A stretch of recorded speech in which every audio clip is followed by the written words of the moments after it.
Alors moi, je me souviens du premier film qui m'a vraiment fait pleurer. Je sais pas si c'est et le film et moi qui me suis autorisée à pleurer. C'était Sur la route de Madison. Et c'est vraiment le premier film que j'ai fait. Ah oui. Ouais. Donc ça peut être ça, le cinéma, et ça peut toucher à cet endroit-là de justesse émotionnelle. Moi, c'était un James Bond, je crois mais c'était un vieux James Bond qu'on m'avait montré. Et en fait, voir ce mec que je connaissais pas à l'époque, je ne connaissais pas James. Mais le voir sauter partout avec des accessoires, il y avait un volcan qui s'ouvrait avec une fusée qui s'ouvrait.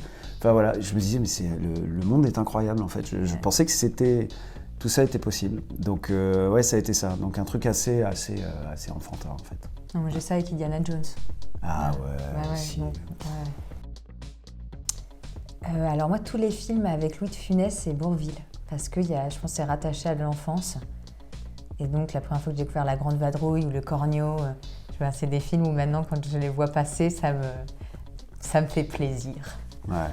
Pour aller un peu dans ce que tu dis, tous les films du Splendide, en fait, dans les grandes années, quoi, ils sont fous, l'inventivité qu'ils avaient, à chaque fois, ça rend heureux. Et ce qui est génial, c'est quand tu les montres à quelqu'un de plus... Enfin, ça réunit encore tout le monde, quoi. Donc ça, c'est assez fascinant. Moi, j'aimerais bien vivre dans le Grand Bleu, comme ça, pour me baigner tout le temps, quoi, en fait. Ouais, ça, j'aimerais bien. Ouais. Là, je sais pas pourquoi, j'ai l'image dans La Belle et la Bête de Cocteau. C'est des mains qui sortent des murs avec des miroirs. Ouais.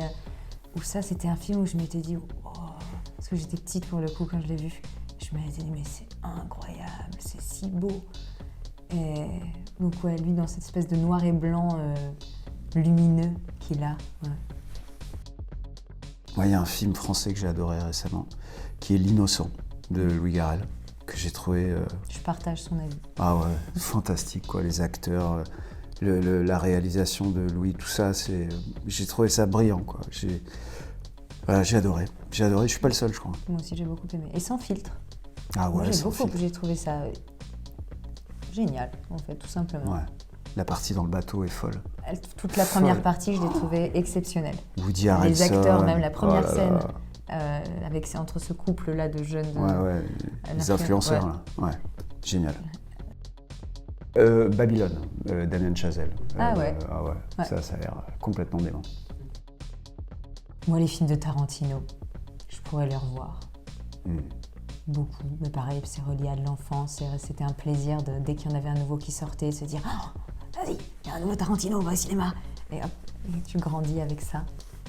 Moi, il y a un film, alors j'ai honte parce que j'en parle très souvent, mais c'est Voyage au bout de l'enfer de Michael Cimino que je reverrai tout le temps parce que pour moi, c'est le cinéma, enfin c'est le film ultime, tout y est dans ce film. C'est un film qui parle de guerre, qui dure 3h30, ça peut faire peur, et pourtant on ne voit la guerre qu'un quart d'heure.